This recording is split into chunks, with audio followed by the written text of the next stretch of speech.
Kita kembali di One on One. Tamu kita malam ini Menteri Ketenagakerjaan Muhammad Hanif Dahiri. Pak Hanif, TKI sampai harus disebut sebagai pahlawan devisa. Seolah-olah kata pahlawan itu kan ya orang mati baru menjadi pahlawan. Identik mereka dengan kesedihan-kesedihan. Sekarang KTKLN salah satunya dicabut untuk menjaga keselamatan mereka dan hasil yang mereka dapat di luar negeri itu tidak kemudian diambil oleh orang lain yang tidak berhak.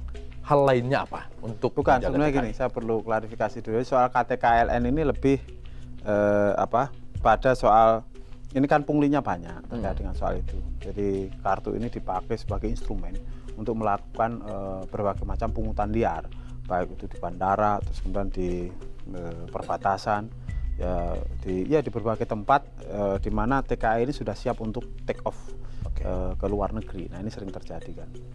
Gitu. Nah, secara keseluruhan kita memang berkomitmen untuk terus memperbaiki tata kelola penempatan dan perlindungan tenaga kerja kita ini. Oleh karena itulah maka kita terus mencari terobosan yang mungkin untuk bisa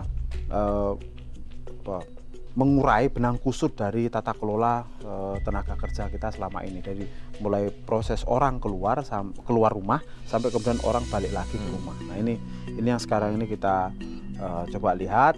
Nah tadi saya sudah sebutkan bahwa salah satu shortcutnya adalah di sertifikasi profesi. Ini sebagai shortcutnya. Jadi ini kemudian kita perbaiki dulu.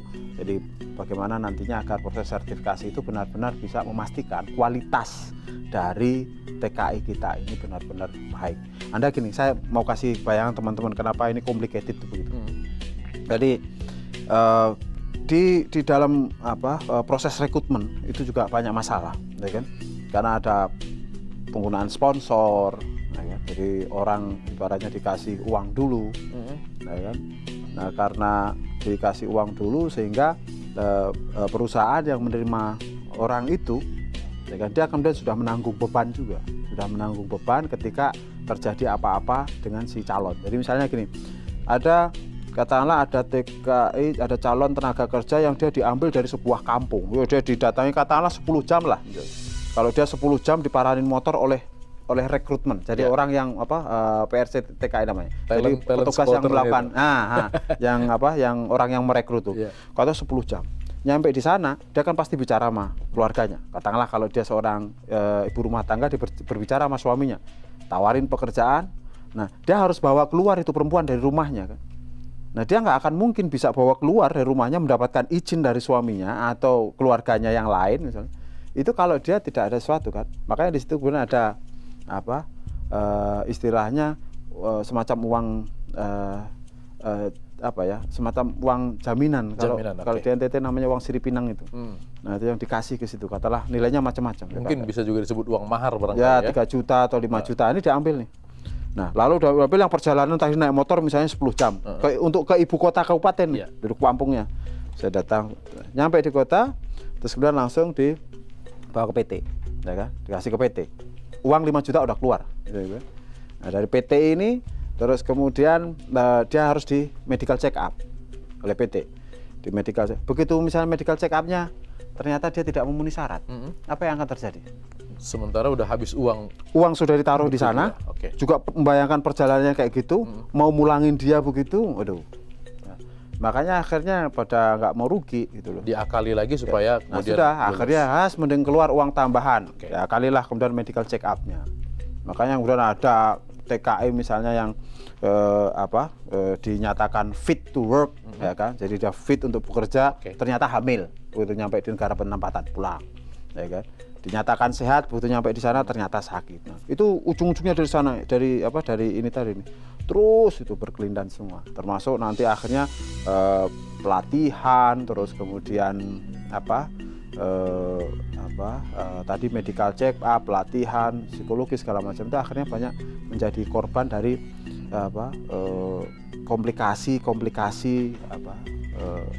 proses pensponsoran dari tenaga kerja. Artinya untuk mencari untung para PJTKI itu, mereka kemudian mengabaikan hal-hal yang seharusnya menjadi dasar atau menjadi faktor untuk menjaga keselamatan. Enggak, ini sebenarnya bukan semata soal PJTKI ya, ini kompleks ya, kompleks kan, ini ada ada apa? Ada kaitannya juga dengan apa? Lembaga keuangan non bank, ada kaitannya dengan PJTKI, ada kaitannya dengan rekrutmen, ada kaitannya juga dengan luar negeri, ya kan? Nah, ini komplikated banget lah. Nah, tapi intinya adalah bahwa saya ingin beri gambaran betapa komplikatednya persoalan tata kelola penempatan dan perlindungan TKI kita. Nah, namun demikian tidak berarti bahwa persoalannya tidak bisa diurai. Nah, kita bisa menguraikannya ketika memang kita memiliki komitmen. Karena yang pertama itu soal komitmen. Kalau kita ada komitmen, insya Allah serumit apapun itu pasti bisa kita selesaikan. Nah, tentu kita memang membutuhkan waktu, kita membutuhkan pentahapan-pentahapan untuk mencapai tata kelola yang lebih baik dalam pelayanan maupun perlindungan tenaga kerja kita. This is what we are doing right now. Oke, komitmen di sini berarti untuk sama-sama dalam jalan yang sama dengan pihak-pihak lain. Sekarang orang yang membantu Anda dalam tanda petik mengurusi TKI ada Kepala BNP 2 TKI, teman sesama PMI. Ya. Apakah ini menolong atau justru ada barier bagi Anda dengan bekerjasama dengan Pak Ya Yusman? pasti karena kita sudah kenal baik ya, karena ini juga kolega, ibaratnya satu organisasi. Ya tentu dari segi komunikasi kita akan jauh lebih mudah ya.